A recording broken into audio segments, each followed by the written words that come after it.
Well, welcome. Welcome to Words of Delight, week 3. We are talking about biblical poetry tonight. Now, I know that poetry can be a little intimidating for a lot of people, so I want to begin with something we are all very familiar with. Roses are red, violets are blue, sugar is sweet, and so are you. And when we think of poetry, I think this is sort of the verse that we typically think about. It uses a lot of words to say a simple idea, I love you, or something like that. It rhymes, of course, all poems have to rhyme, right? It uses imagery, especially nature imagery, and then it's a little lovey-dovey and wimpy. I think this is the kind of poetry that we typically think about. But poetry can be so much more, and it can do things that prose or narrative can't. So I remember the first time I read the book The Hobbit. In the beginning, there's an opening scene where Bilbo, the little sheltered hobbit, is broken into by all of these dwarves coming into his house, and they have a big feast and party, and then the dwarves begin to sing. And this is what they sing. Far over the misty mountains cold, to dungeons deep and caverns old, we must away ere break of day to seek the pale enchanted gold. And I remember reading that as like a 12 or 13-year-old and going, ooh, that's so good. And I think Tolkien was a master of making, dwarvish, manly-sounding poems, something like that. And so poetry doesn't have to be roses are red, violets are blue. It can be more than that, and it doesn't always have to rhyme. So I've got a group exercise here to start us off. You've got poems numbered 1, 2, and 3 on your sheet here. By the way, I hope you grabbed a sheet. You need 2 of them for this week. So you've got poems 1, 2, and 3. So this section over here on my left, your right, this is going to look at poem number 1. Middle section is going to look at poem number 2. And then this section is going to look at poem number 3. And while you look at those poems, I want you to turn to someone around you, a small group or whatever, and talk about these 2 questions. So first, read your little poem, and then how would you summarize this poem's idea in 1 sentence? What's this poem about? Then question number 2, what are some unusual ways that the poem communicates its idea? All right? So poem number 1, Shakespeare. Poem number 2 is a haiku. Poem number 3 is Emily Dickinson. Turn to somebody around you and discuss. Let's start with poem number 1, one of Shakespeare's sonnets, or at least a snippet of it. I'll read it, and then I want to hear group number 1 over here chime in on how you answered these questions. And remember, whenever we read a poem, how does the audience respond? Snaps, that's right. Shall I compare thee to a summer's day? Thou art more lovely and more temperate.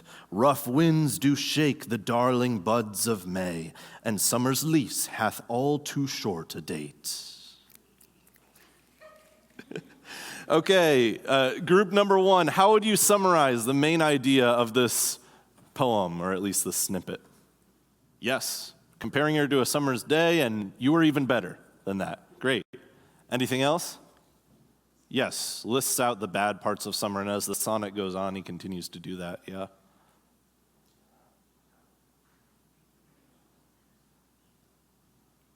He could have simply said, you are better than summer, and that's it.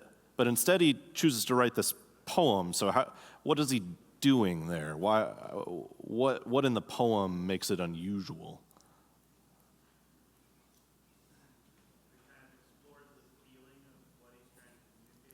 Yeah, explores the feeling. It starts with a question. Shall I compare thee to this? And because it has rhyme, it also has meter. You might dredge up this memory from English class, the words iambic pentameter, and you get the cold shakes or something like that. And he has a specific structure that he uses to do that. Yeah, that's good. Any other insights that you guys saw?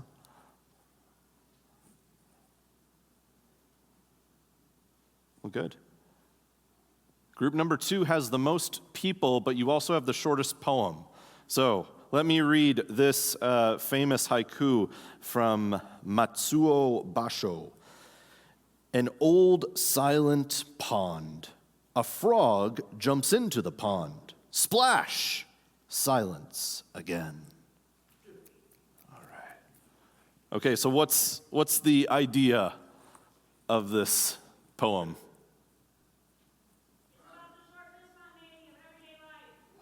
I didn't hear that. It was just shouted out. Oh, it's about the short-lived spontaneity of everyday life. I feel like that deserves some snaps right there. Yeah. Yep, there you go. That's the follow-up. I thought it was a frog just jumping into a pond. Yep.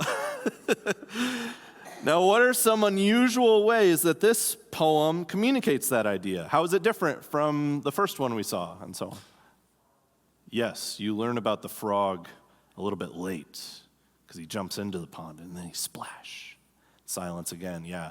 So it's evoking common imagery that we can picture, even if you've never seen this situation, yeah. You said punctuation is very important. Yes. Punctuation. Now, here's a question I didn't look up because haiku, especially Japanese haiku, is just a deep well. So this is translated from Japanese, obviously, which is hard because you're trying to keep the meter the same of 5 syllables, 7 syllables, 5 syllables.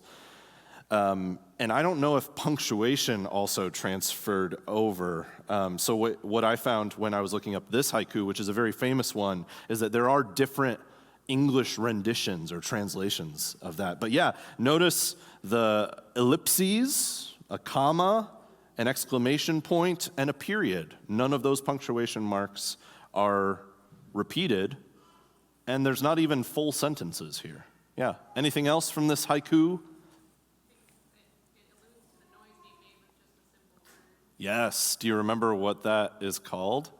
Onomatopoeia, yeah, when you have splash, and that evokes the sound of a splash. Very good. Let's move on to poem number 3, Emily Dickinson. Hope is a thing with feathers that perches in the soul and sings the tune without the words and never stops at all. Okay, what is this poem saying? What's the big idea? Hope never stops. Yeah, don't stop believing. Emily Dickinson wrote it originally. Yeah. What are some unusual things about this poem?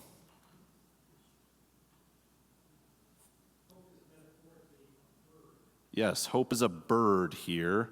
But how do you know that? Because it doesn't say bird. Yes, feathers, perching, singing. And so you read that first line, and automatically most people's minds go to birds with feathers, and then perching and singing the tune and so on. Yes, what else? We mentioned punctuation for the haiku. What about this one? We've just got these dashes. So many dashes, yep. And I forget, this is another snippet of a poem. I forget if she continues that dash thing as it goes on. She does? Okay. Yeah, you know this one. Yeah. Anything else? No. Yeah, soul and all. Yeah. More of the slant rhyme, maybe. Yeah. Well, good job, poets. I wanted to just kind of give us a little exercise to get how even if the idea of a poem is fairly simple, a poem makes you not just understand the ideas, but experience them, like somebody mentioned. And so I've got a poem here. It's one of my favorites from one of my favorite poets. His name is Billy Collins. He was the poet laureate of the United States from 2001 to 2003. He was a professor. He's retired now. And here's his introduction to poetry. I ask them to take a poem and hold it up to the light like a color slide, or press an ear against its hive. I say, drop a mouse into a poem and watch him probe his way out, or walk inside a poem's room and feel the walls for a light switch. I want them to water ski across the surface of a poem, waving at the author's name on the shore. But all they want to do is tie the poem to a chair with rope and torture a confession out of it. They begin beating it with a hose to find out what it really means. I love it. I love it, because isn't this often, if you don't like poetry, you've probably made this complaint at some point, or you remember it from, 10th grade English class, where there's that one kid in the class who's like, it's just a poem about a frog. Like, why are we analyzing this? Yeah. Or The Great Gatsby, it's just a green light. It doesn't represent anything, and so on. Maybe that was you. And so look at what Billy Collins, the professor of poetry, is asking his students to do. He wants them to study, to listen, to look, to probe, to search, to befriend, like you're waving at it from the shore, to have some fun with it. But when most of us approach a poem, we want to demand meaning from it. And so I've got a working definition of poetry for us. Poetry is the art of expressing experience and emotion through concentrated language.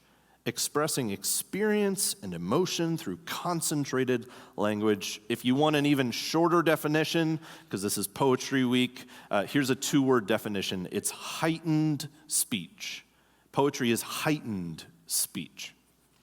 Now, we're not just talking about poetry in general, as much fun as that would be. We are talking about poetry in the Bible. You might not know this, but poetry makes up about a third of the Bible, somewhere between like 31 and 34%, depending on what you count. Some books of the Bible are entirely poetic. You have the Psalms, Song of Songs, Proverbs, Lamentations. You have others that are just mainly poetic, like Job and even Ecclesiastes, although sometimes it's not outlined like poetry. A lot of it is. You have Isaiah, many of the other prophets. But then there are parts of the Bible that are written in prose but use poetic language in it.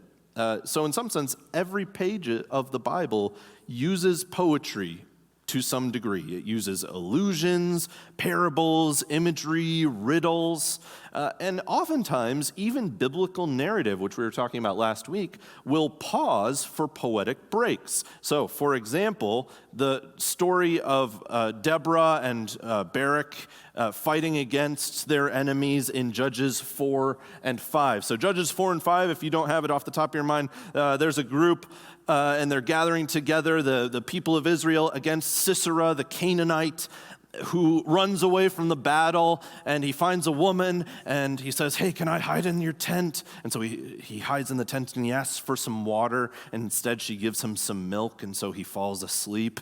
And then while he's sleeping, she takes a tent peg, and she pounds it through his head. That's in chapter 4. But look at how those same events are described in chapter 5. Most blessed of women be Jael, the wife of Heber the Kenite, of tent-dwelling woman most blessed. He asked for water, and she gave him milk. She brought him curds in a noble's bowl. She sent her hand to the tent peg, and her right hand to the workman's mallet. She struck Sisera. I gotta see where this, she crushed his head. She shattered and pierced his temple. I love verse 27. Between her feet he sank. He fell. He lay still. Between her feet he sank. He fell. Where he sank, there he fell. Dead. And then this kicker at the end of the poem. Out of the window she peered. The mother of Sisera wailed through the lattice. Why is his chariot so long in coming? Why tarry the hoofbeats of his chariots? That's brutal, man. That is brutal. And so why would the Bible do this? Why would the Bible have, in chapter 4, the story of what happened? And it's a very compelling story. But then in chapter 5, you have all the characters sing a song like it's a Bollywood movie, and they're just breaking out in song about the thing that just happened. Why? It's because in this poem, you feel what happened. Verse 27, you feel the moment by moment blow when that tent peg went into the head, and he is dead. He is deadity dead, dead. So, in the Bible, you have poetry all over. And the Israelites had various words for this kind of poetic speech. There's songs referenced in the Bible, like Exodus 15. Moses and the Israelites sang this song. You have psalms. These are often called mizmors, is the Hebrew word for it. And many of the headings of the psalms have those kinds of words. You have laments, which is the Hebrew word kinah. So in 2 Samuel 1, David lamented this kinah over Saul and Jonathan. But that is not all the poetry we have in the Bible. We're going to watch a Bible Project video, and then we're going to talk about the back of this page, how poems actually work. So we've been learning how to read biblical narrative and showing how the Bible is one unified story. But 30% of the Bible is made up of ancient poetry. And I don't know about you, but I don't read a lot of stories where 1 out of 3 pages is some kind of poem. Yet poetry is everywhere in the Bible. Some biblical books are entirely poetry. Most of the Hebrew prophets wrote masterful poems, and the majority of God's speech in the Bible is represented as poetry. It's also very common in biblical narrative for the story to pause while a character breaks out in poetic song. Like in the Exodus story, there's a narrative about Moses leading the Israelites through the waters of the sea, and that's followed by a beautiful poem about the very same thing. Why a story and a poem? Wouldn't one version suffice? Well, poetry has a different purpose than stories. Instead of describing the difference, let's just experience it. Okay. So, one part of the story goes like this. The waters were divided, and the Israelites went through on dry land with a wall of water on their right and on their left. That seems pretty clear. Right? Now the poem, telling the same event. O Lord, by the blast of your nostrils, the waters piled up. Surging waters stood like a wall. Deep waters congealed in the heart of the sea. Whoa, a wall of surging water? Like jello and divine nostrils? This is intense. Yeah, the poem ignites your imagination through the experience of verbal art. And biblical poets did this with a specific set of tools. And that's what we're going to look at, the art of biblical poetry. The basic unit of any poem is the line. And then many lines are designed together to make a poem. Okay, I'm used to this kind of poem. There's a meter, cadence, bum bum bum bum, bum bum bum bum, and there's rhyme. But poems in the Bible don't work like this. Yeah, biblical poems are what you could call free verse. They don't use meter like some traditions of poetry do, and they don't use rhyme in the same way either. So biblical poems have no order to them. No, they just have a different kind of order. Biblical poems are most basically structured by couplets, 2 short lines that are carefully worded and placed beside each other. The first line makes the basic statement, and then the second line develops it in some way. It can do this by completing the thought, or deepening it with different words or images, or by contrasting it in some way. So check out the opening of Psalm 51. You can see it in action.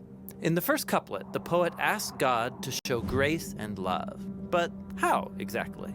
In the second line, he requests forgiveness for his failures. Okay, so this couplet is finishing one complete thought. Right. And then the next couplet opens with washing as a metaphor, and then the second line offers a more vivid image, that of a priest in the temple purifying things so they can be in God's presence. Okay, so taking an image and deepening it. Right. And then this third couplet opens with the poet's awareness of his sin deep inside. And that's followed by a description of the sin being outside. It's like it's in public, visible to themselves and other people. So this couplet takes an idea and contrasts it. Exactly. So couplets by nature are a bit repetitive. But the repetitive language forces you to slow down and linger over the feeling and meaning of it all, looking at each idea from more than one angle. And then groups of couplets can come together around one key idea. It's like a diamond with many facets, each line offering a different glimpse into the same core reality. So this poem is exploring what it's like to be forgiven, offered a second chance. And that's the kind of experience that can change a person. It's worth savoring and pondering. Now, biblical poets also use repetition on a larger scale. In many poems, you'll find a key line that's repeated multiple times. That's called a refrain. Or they'll open and close the poem with a similar couplet. That's called an inclusio. Now, so biblical poets love design. Oh yeah, these are works of verbal artistry. These poets use repetition to create all kinds of elaborate patterns that invite the reader to make connections between different parts of the whole poem that open up even deeper layers of meaning. Cool. So I'm feeling at home with ancient Hebrew poetry. But remember, poetry isn't something you master and then move on. Biblical poems are a bottomless well. They're packed with a surplus of meaning for those who are willing to slow down and ponder them. And they're trying to pull my mind in new directions and discover new ideas. Exactly. And there's even one more tool that biblical poets have to do that very thing, and that's what we'll look at in the next video. That next video is on metaphor, which we're going to talk about tonight. But isn't that cool? I feel like that makes it so simple. They're so good at that. Okay, so the way that the rest of the night is going to work, we have about an hour left. For about half of that time, I'm going to talk, roughly. And if you have any questions, we'll deal with that as well. And then we're going to deal with this second page where we have 2 group exercises to do. It'll be fun. Messing with poems. All right. So back of this page, how do poems work? You've got a bunch of bullet points there to fill in. I've got 4 kind of main themes, and then some of them have sub-topics. So first, how do poems work? There is a primacy of image. Poets think in images. Primacy of image. So think about the distinction between abstract ideas and concrete images. Somebody tells you, think about an animal versus somebody holding an animal right in front of you. Many epistles in the Bible speak in the abstract, and this is good. So, for example, Ephesians 2, we're in the book of Ephesians in our preaching series. Here's how Ephesians explains mercy and forgiveness. But God, being rich in mercy, because of the great love with which he loved us, even when we were dead in our trespasses, made us alive together with Christ. But how does Psalm 103 talk about forgiveness? Well, it doesn't use abstract ideas, it uses concrete images to communicate its truth. Here's Psalm 103. For as high as the heavens are above the earth, so great is his steadfast love toward those who fear him. As far as the east is from the west, so far does he remove our transgressions from us. Do you see the difference there? As high as the heavens are, look up into the sky. That's like God's love. Look on top of a mountain, look that way and look that way at the horizon. That's how much he removes your sin from you. Now, both ways of thinking are important. You need to grasp truth in abstract ideas, and you need poetic imagery to help you grasp truth as well. Now, some images in the Bible are easy to understand, like light is good, darkness is bad. If you have a desert, that's generally bad. If there's fruit on the vine, that's a good thing, and so on. We also have common metaphors that we use. So metaphors combine images in ways that don't normally occur to us until we've lived with them in a while, and then they become second nature. So a metaphor is basically saying A is somehow like B, and then we have to figure out the logic between those things. Many metaphors we use, we don't even think about anymore. Like coldness, meaning bitterness, harshness, Duluth winter, and so on. And then what does it mean when we say, oh, she gave me the cold shoulder? You're experiencing that coldness, that harshness. When we use a phrase like that, we're just so used to that. But have you ever tried to learn another language and then you see how another language's idioms or metaphors work? It's so confusing. A non-English speaker who comes in and goes, why is your shoulder cold? Cover it up. They don't understand what the metaphor is. And so sometimes when we're reading the Bible, we have that same cross-cultural experience with their metaphors. But here's the thing about metaphors. They force you to think, how is A like B?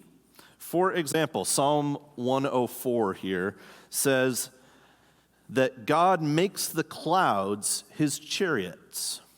Okay, I've never seen a real chariot. I've watched them in movies and seen pictures and so on. But how does a chariot work? What is the commonality between clouds and a chariot? Chime in. What do you think?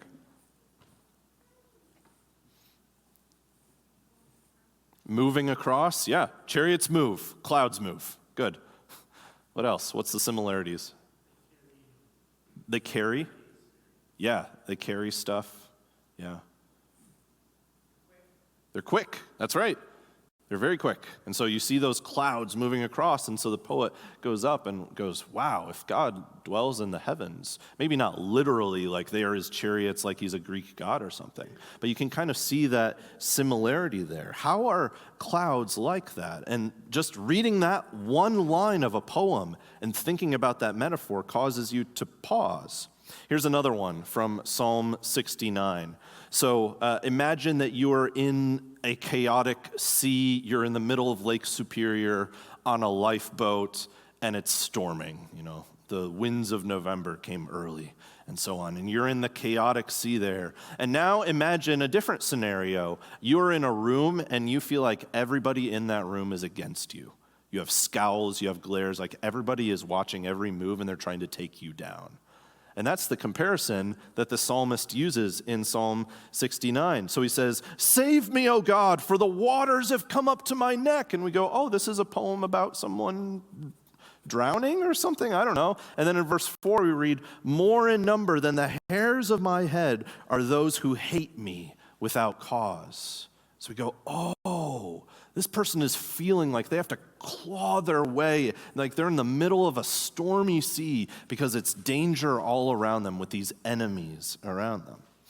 So metaphors are in some ways split-level statements, meaning you have to understand what it means literally and what it means metaphorically or poetically. Like, what is the practical pictorial meaning, like waters? You have to understand what waters are. And then you also have to understand what they're representing in this poem. So here's why it matters to us. Robert Alter, who I've referenced a few times, he wrote a book on the art of biblical poetry. It's over there if you want to see it. He wrote, "Poetry is not just a set of techniques for saying impressively what could be said otherwise. Rather, it is a particular way of imagining the world." We are meant to experience the sensory and the concreteness of images. We have to imagine when there's a poem and it mentions fire, we have to imagine that heat. When it mentions a desert, we're meant to imagine the sand, the loneliness, the barrenness, the stability of mountains, and so on. And so as you read the Bible, what you are doing is you are reshaping your imagination. So that when you read about mountains at first, and say you have much experience with mountains or little experience with mountains, the more you meditate and learn about mountains, the more you will learn about what the biblical authors are saying. It's rewriting your imagination. Poetry is the language of emotions. They hit our heart and our soul more than our mind. One scholar called it a thinking and a seeing. And so one of the most basic questions when you're reading a biblical poem is to ask, what do you feel? For example, here's one of my favorite Psalms, Psalm 131, verse 2. "But I have calmed and quieted my soul, like a weaned child with its mother. Like a weaned child is my soul within me." Now, weaned there meaning a kid who doesn't breastfeed anymore, and so you have this picture of a 2-year-old climbing up on his mother's lap and just snuggling there. What do you feel when you read that? You feel warmth, you feel comfort, you feel safety, you feel all of those things. And the psalmist is saying, that's how I feel when I am with God. Or Ephesians, here's one from the New Testament. So then, you are no longer strangers and aliens or immigrants, but you are fellow citizens with the saints and members of the household of God. You are no longer an outsider. You are no longer a foreigner. You are no longer unusual here. You're a member of the family. How does that make you feel? It makes you feel included, and that's what it's meant to do. Now, one of the kind of tricky parts with the primacy of image is that our job is to interpret images well. Leland Ryken, who I've referenced several times, my old professor, he said, when a biblical poet states his meaning in the form of a metaphor or simile, he entrusts his utterance to the reader's ability to discover the meaning, which means when a writer writes in poetry, there is greater risk for the writer to be misunderstood, and there's greater demands on the reader. So we have to ask, why take that risk? If you write, he makes the clouds his chariots, aren't you opening that up to any kind of interpretation? Anybody could take that and just run with it. Why would you take that risk and not just state clearly what you mean? Why? Because if he stated clearly what we meant, we wouldn't experience that. Poetry gives us a freshness of idea. It overcomes our cliches. It forces you to ponder and to meditate. Remember how we talked in week 1 about the Bible as meditation literature. If you are really stuck, before I go on to parallelism, if you're really stuck with biblical imagery and what does it mean, one quick way to kind of figure out what does this image mean in the Bible when it says he is like a tree planted by streams of water in Psalm 1. What am I supposed to do with that? One quick thing would be to just search, where do trees show up in the Bible? And if you don't want to do that work yourself, then you can get yourself one of these bad boys. This is the Dictionary of Biblical Imagery, featuring Leland Ryken as the main general editor here. And this is an exhaustive list of every kind of image in the Bible that you could imagine. Seriously, any kind of image. Have you ever wondered about sweat in the Bible?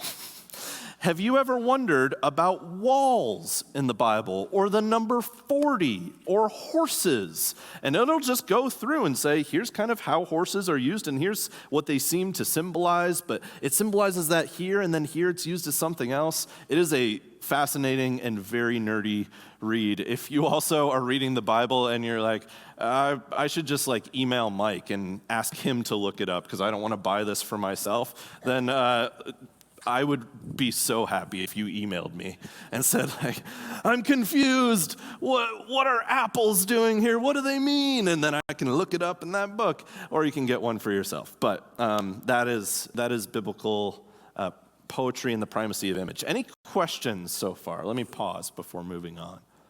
Any questions?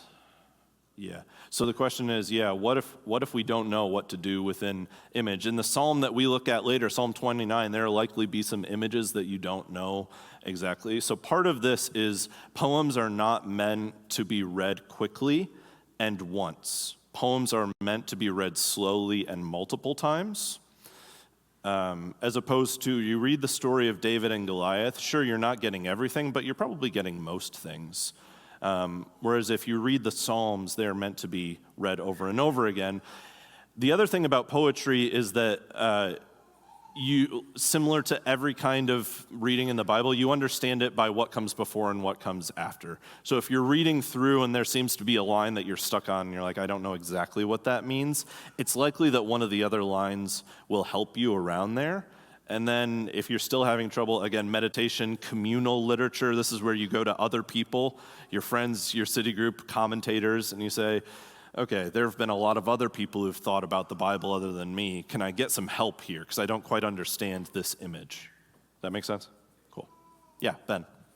Yes, good. So what do we do with our modern understandings of metaphors that sometimes get in the way? Yeah, like the green pastures in Psalm 23 are probably not the Windows XP, the image that was on there, because we're talking about the Middle East, and it might not have that. Yeah, so this is where commentaries or study Bibles can be helpful a little bit in translating some of those things, or there are archaeological study Bibles that can also kind of explain, here's what the author might have meant. I think there's a surprising number of metaphors that the Bible uses that are actually very common to human beings, because it uses things like water and trees. And even if the tree that I picture is an evergreen, and maybe Jesus never saw an evergreen in his life on earth, he's thinking of acacia trees or something like that, it's the same general idea.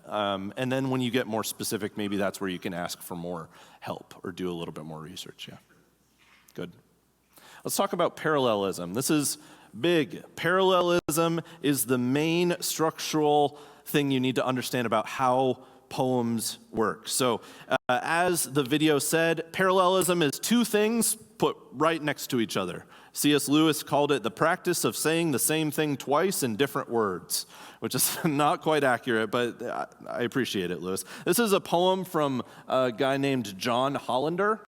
Oh, it's also called a thought couplet sometimes. John Hollander, who wrote this kind of cheeky poem. The verse of the Hebrew Bible is strange. The meter of Psalms and Proverbs perplexes.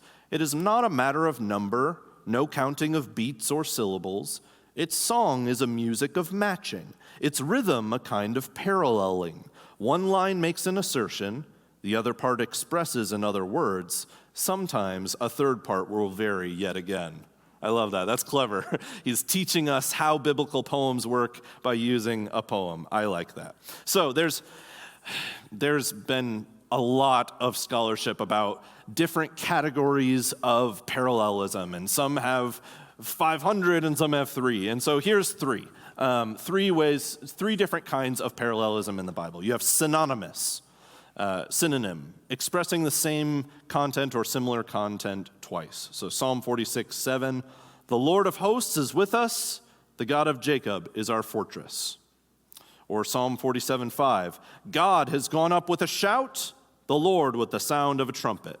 We kind of get how that works. Like, it's a similar idea. It's not advancing it too much. It's just, 2 parallel ideas there. So they're synonymous. Then you have antithetic. So antithesis, this is contrasting. The second line contrasts with the first. Proverbs 12:26. Proverbs has a ton of these. One who is righteous is a guide to his neighbor, but the way of the wicked leads them astray. See how that works? The contrast, the 2 parts. Or Psalm 6:3, my soul also is greatly troubled, but you, O Lord, how long? In the second line, he's not talking about his soul anymore. He's talking to God, and it doesn't match. And then the last category here is climactic. This is where the second line completes the first by repeating part of the first line and then adding to it. Sometimes it doesn't repeat exactly. So Psalm 96:7, ascribe to the Lord, O families of the peoples. Ascribe to the Lord, what? Glory and strength. Or Exodus 15:6, your right hand, O Lord, glorious in power. Your right hand, O Lord, shatters the enemy. That sort of thing. I think the simpler Bible Project approach is better than that, where you have complete, deepen, or contrasts. The idea is you have a first line, and then how does the second line relate to that first one? Is it progressing? Is it heightening? Is it adding nuance? Is it intensifying? Is it saying, but here's the opposite of that? Parallelism is everywhere in the Bible. You start to become this meme, which is just, oh my goodness, there's so much parallelism in the Bible. It's all parallelism. I want to show you how it even shows up in the New Testament, because you might think, oh yeah, that's like a nice, Old Testament thing. Here's how it shows up in the New Testament. Do I have it on here? Maybe not. Oh yeah, here it is. So here's Matthew 7. Jesus says, judge not, that you not be judged. For with the judgment you pronounce, you will be judged, and with the measure you use, it will be measured to you. Snaps for Jesus. 2 Corinthians 4, we are afflicted in every way, but not crushed, perplexed, but not driven to despair, persecuted, but not forsaken, struck down, but not destroyed. And you start seeing it over and over again. Okay. So, why does it matter? Because parallelism gives authors an infinite number of ways to communicate clearly. Here's one scholar. He said, it is clear that there is repetition in the parallel lines, but almost invariably something is added, and it is precisely the combination of what is repeated and what is added that makes of parallelism the artistic form that it is.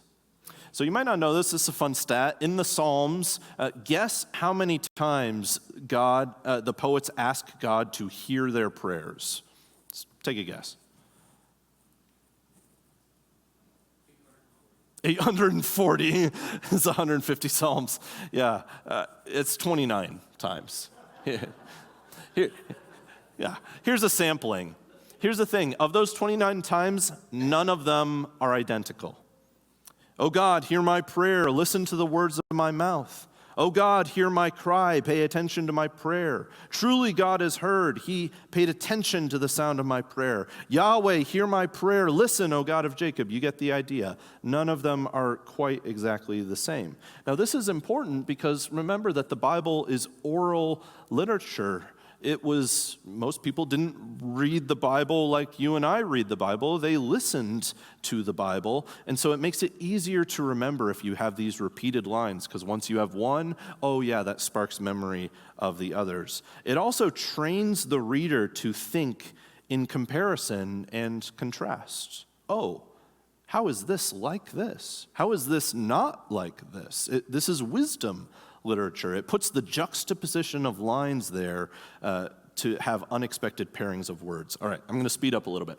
Density of expression. All that means is there's fewer words than normal speech. We have this distinction in every culture and every language between functional, utilitarian language and artistic, expressive language. Nearly every culture has developed different modes of speech. If a buddy texts you a quick question, you respond in a certain way. But say that buddy calls you and asks that same question. Do you respond in the same way that you text? Sometimes, but usually you say a little bit more, you fill out the conversation. Now let's say that your buddy writes you a letter. I don't know that people don't do that, but he writes you a letter, and he says, please respond by writing a letter of your own. Do you send K and then mail it and put it in the, you write in a different way? Or the way that you talk to a friend versus the way you talk to your spouse or to somebody you're dating, the modes of expression change. And so the way that the Bible works is that it condenses everything down in this every word matters. And here's why this matters. Ambiguity is a good thing in poetry. Poetry is a form of speech that achieves a unique balance of maximum communication and ambiguity at the same time. Let me show you how this works. Nearly all prophecies about the Messiah in the Old Testament are written in poetry. Genesis 3:15, the very first prophecy about the coming Messiah, is in poetry. I will put enmity between you and the woman, between your offspring and her offspring. He shall bruise your head, and you shall bruise his heel. So that's meant to be clear, right? It's clear what kind of person you're looking for. You're looking for a descendant from the woman. There's going to be some kind of fight, but there's also ambiguity there. Well, can't you tell us more? And poetry is meant for that kind of ambiguity. And that's why it's so telling why almost all of God's speech in the Bible is poetry. The Bible Project mentioned this. Here's Robert Alter. If we could hear God talking, making his will manifest in words of Hebrew language, what would it sound like?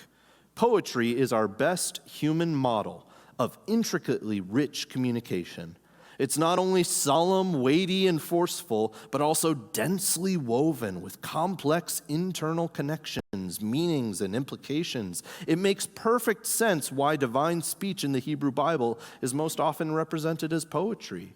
The form of this divine poetry helps explain why these texts have touched the lives of millions of readers, far removed in time, space, and situation from the small groups of ancient Hebrews who produced and first read these texts. I love that. All right, very quickly, the last point here, structure. How is the Bible structured? The video touched on this, so I won't take as much time here. So you have the stanza. A stanza is just a basic paragraph. We often have paragraph divisions in our Bible with poetry, like different parts of the Psalms. Sometimes that's marked by the word Selah, which seems to be, it's complicated, but it seems to be like an intentional marker for you to pause and to meditate on what was said. You have chiasms, a literary device where the lines of the poem parallel each other in a mere order. So I find with chiasms, it's helpful to see how it works. Psalm 137, I won't read it, but it's got this A, B, B, A structure, and then at the end you have another A and C tagged on to the end here. Here's one that is maybe a little bit easier. Isaiah 53. He was oppressed and he was afflicted, yet he opened not his mouth. Like a lamb that is led to the slaughter, like a sheep that before its shearers is silent, so he opened not his mouth. So it's that kind of, I've heard it described as like a pyramid or an arrow, where it goes to the outer points mirror each other, and then the inner points, and then it leads up to a point. Chiasm is one of those things that you can do a deep dive in, and you'll end up like this. Wait, it's all a chiasm? Always has been. Like, there are people who have written masterful, inventive dissertations about the whole Bible is a chiasm, that kind of thing. All right, very quickly moving on. A refrain means lines that are repeated. Inclusio is a fancy literary term for bookends, so if you want to sound fancy and say, I think this may be an inclusio, it just means bookends. One thing is at the top, one thing is at the bottom. And then an acrostic. This is an alphabet poem like you did in elementary school or middle school or whatnot with your name. Like, you take all the letters of your name and you write out words. I did this, and I tried to spell ingenious for Michael, for the I, and it's spelled inguus, which I think is ironic. But it does it with the Hebrew alphabet. Psalm 119 is the longest one of this, and so on. Okay. Quick discussion here. Turn to somebody around you.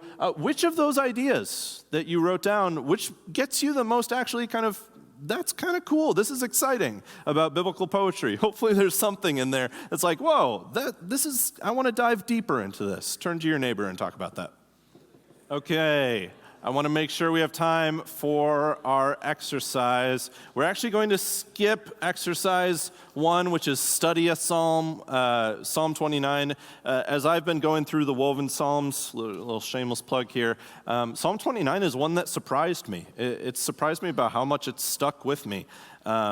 And so I was originally going to have you guys study Psalm 29, and it was going to be a great exercise. You can do it at home. Do it with your spouse. It'll be a very romantic date. If you don't have a spouse, then it'll still be a romantic date if you find somebody. Hey, you want to study Psalm 29?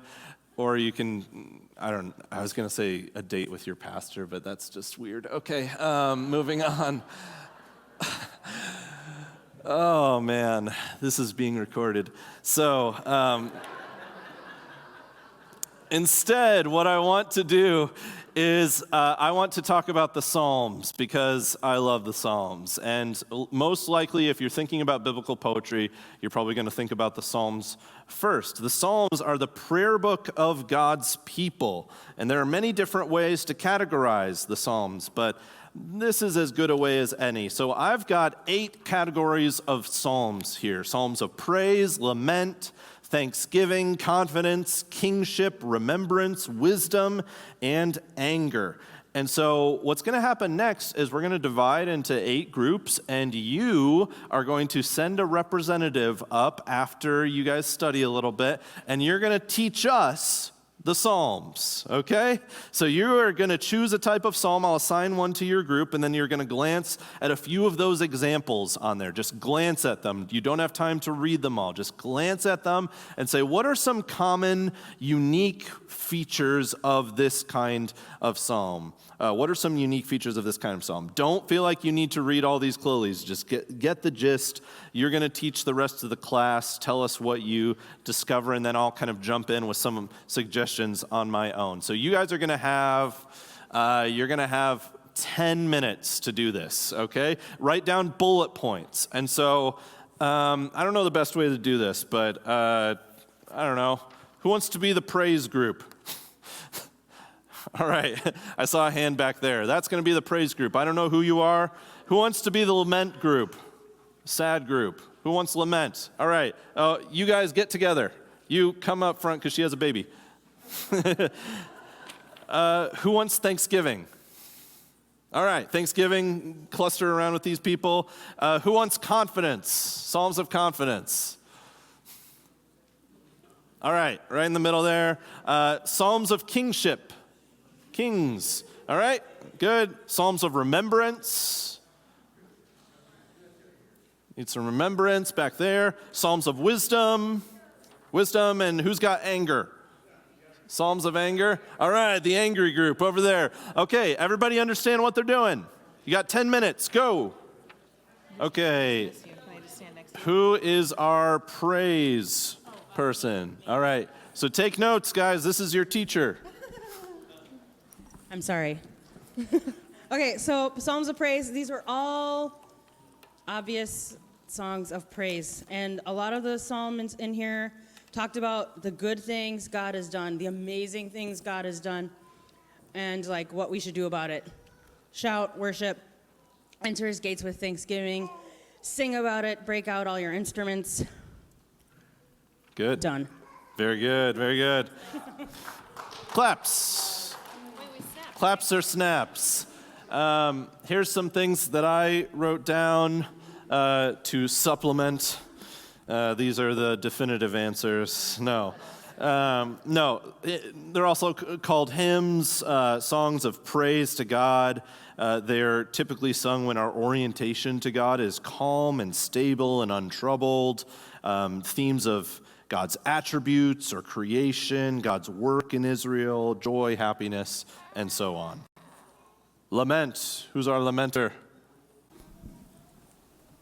So we saw a lot of imagery of death, enemies, a lot of very visceral things, like mentioning like the psalm was talking about his bones or Yes. or whatever, stuff like that. And then an overall structure in all of them, except for 88, that was like starting out with lament and building up towards praising God and being no longer lamenting. But 88 was like talking about just entirely lamenting, being under the wrath of God. Yes. Yes. Very good. Snaps or claps? Snaps or claps? Very good, very good. Yeah, you covered a lot of great stuff there. Yeah, most psalms of lament turn back to God in trust and thanksgiving. From that negative point of view that they start out with the exception of Psalm 88. These can be cries of desperation or petitions for aid or pleas for justice, accusations, sickness, sin, complaint. Yeah, and really visceral images like hunger and sickness and pain and so on. Very good. Who's Thanksgiving? All right. Okay, so just glancing through them, we had 7 to look through. We saw a lot of exclamation marks, so just punctuation, that was kind of common, and words that maybe would be like rejoicing type words. There was definite parallelism where it echoed the same statement and extended it deeper. And a lot of them started with some kind of form of thanksgiving and then would walk through like examples of what God had done in a struggle or a trial and walk it through to thanksgiving. And some just started with that trial and ended with thanksgiving. I think that's mostly. Yeah, that's great. Snaps, claps. Very good, very good. Yeah, Psalms of Thanksgiving are really similar to Psalms of Praise. The one kind of distinction is that they typically share the narrative of what God has done, his acts of deliverance. He heard my prayers and here's what he's done. And so it reports what the crisis was and then reports the deliverance from the point of view of the future. God did this in the past. Very good. Very good. Yeah.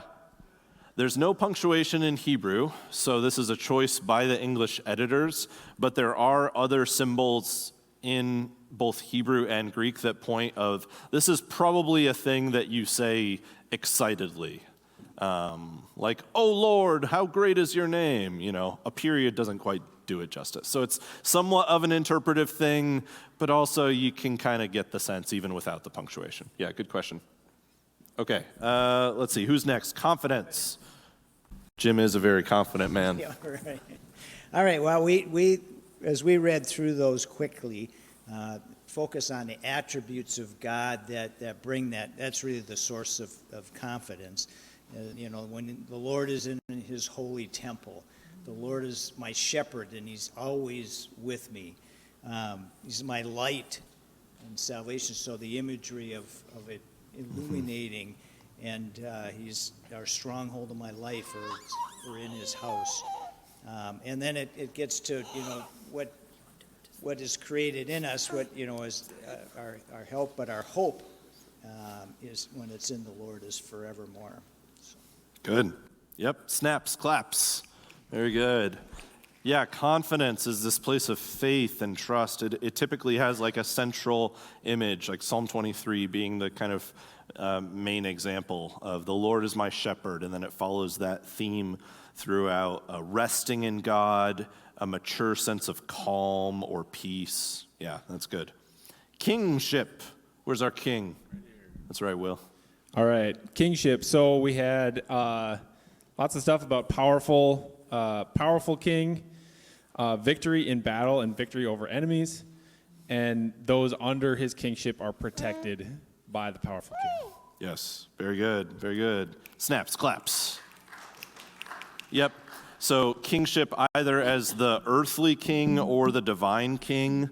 And then, sometimes it points to a historical king in the past. Sometimes it's God as the anointed one. And ultimately it points forward of even human kings are pointing forward to another kind of king. Yeah. Lots of imagery of battles and so on like that. Very good. Remembrance. Hi. So we noticed in the Psalms of Remembrance, they almost all centered on a call to remember what the Lord has done. A lot of them had references to the history of Israel, especially the Exodus. There was a lot of Red Sea imagery. And several of them had a request for the Lord to remember his people or to remember his steadfast love. And then they also had some warnings and praise mixed in, like warnings about what will happen if you do not remember what the Lord has done. Yeah. Yeah, very good. Yeah, so it retells, snaps, claps, very good. Retells the story of Israel, especially the Exodus or the wanderings in the wilderness, and then, usually has some warning in there of, in the positive, so this is how it differentiates from Thanksgiving. Thanksgiving is typically a positive, I'm giving thanks to God for what he's done in the past. Remembrance has that, but then it also has a little bit of, and by the way, don't be stupid like the Israelites. It brings forward that, let's learn from the past kind of feel. All right, wisdom.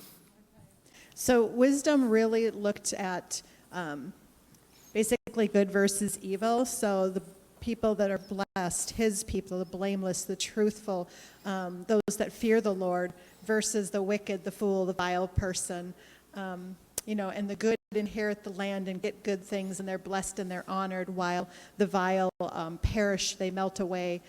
So there was a lot of antithetic parallelism. Ooh, look at that. Yeah. It snaps for that. So, because it just kept going, comparing the two back and forth of the wise versus the foolish. Yep, very good. Yeah, it's common when you're reading Psalms of Wisdom that you feel like, is this in Proverbs or Ecclesiastes or one of those books? So it has to do a lot with instruction, broad ways of life, like the way of the wicked, the way of the foolish, the way of the wise. Uses similar words like blessed, the fear of the Lord, and so on.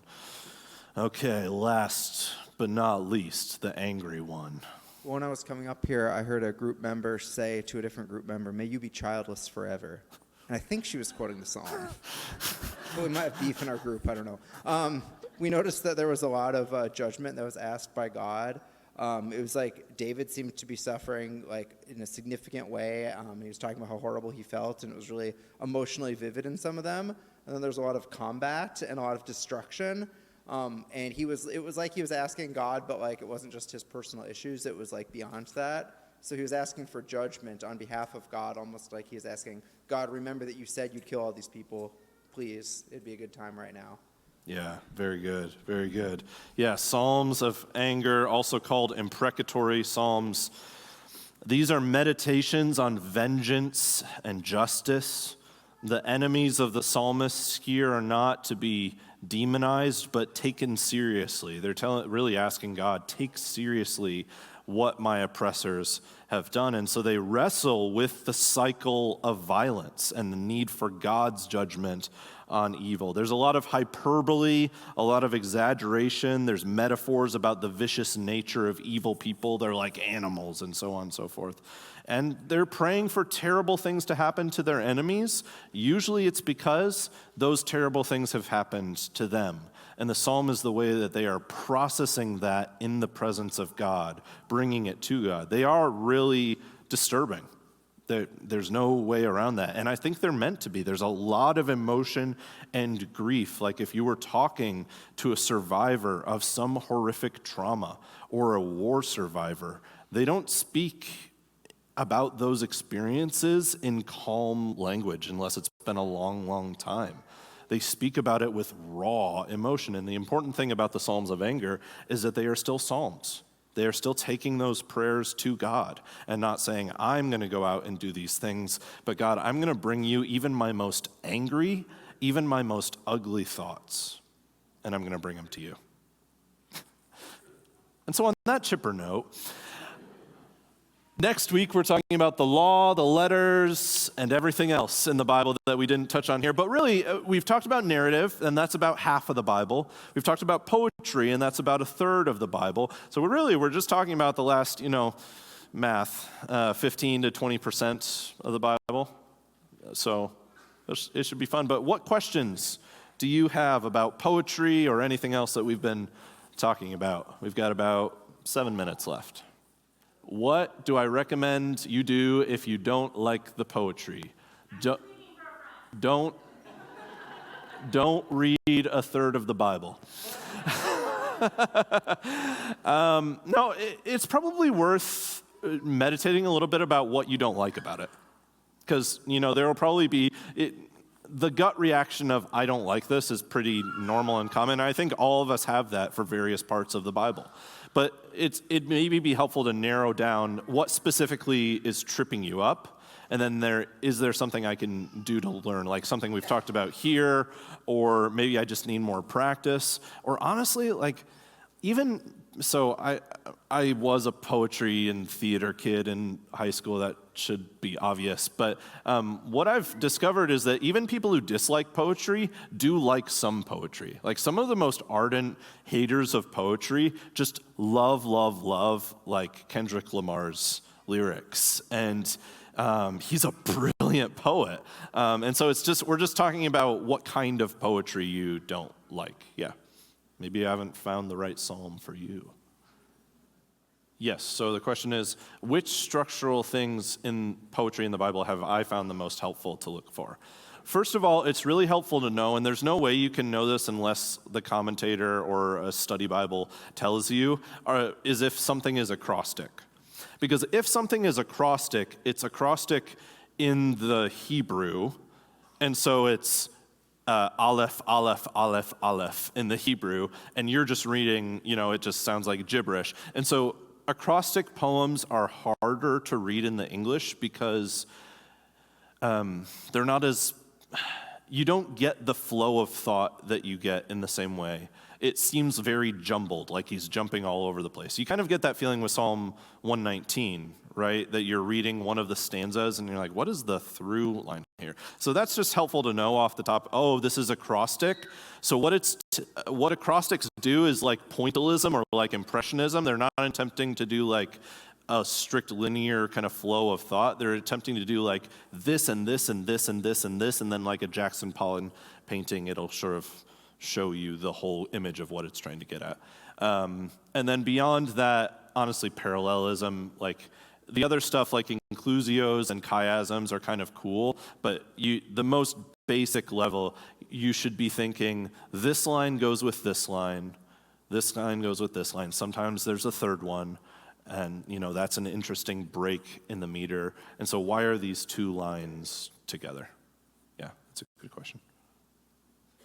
So Leland Ryken, as well as his son, Phil Ryken, who was the president of Wheaton College, came out with the ESV Literary Study Bible. It goes into all this kind of stuff. It'll note for every psalm some like general literary notes of how to read it. So this is really useful. You can get this, I believe, if you use the ESV subscription as well on their website or the app. So this is a good kind of place to go. Or again, you can email me and say, what's the deal with this psalm? Yeah, if I'm referencing Leland Ryken and Robert Alter a lot, it's because those two authors have probably written the most about the literature of the Bible. All right, let's get out 2 minutes early. How about that? We'll see you guys next week. We'll talk about the rest of the Bible. Thanks for being here.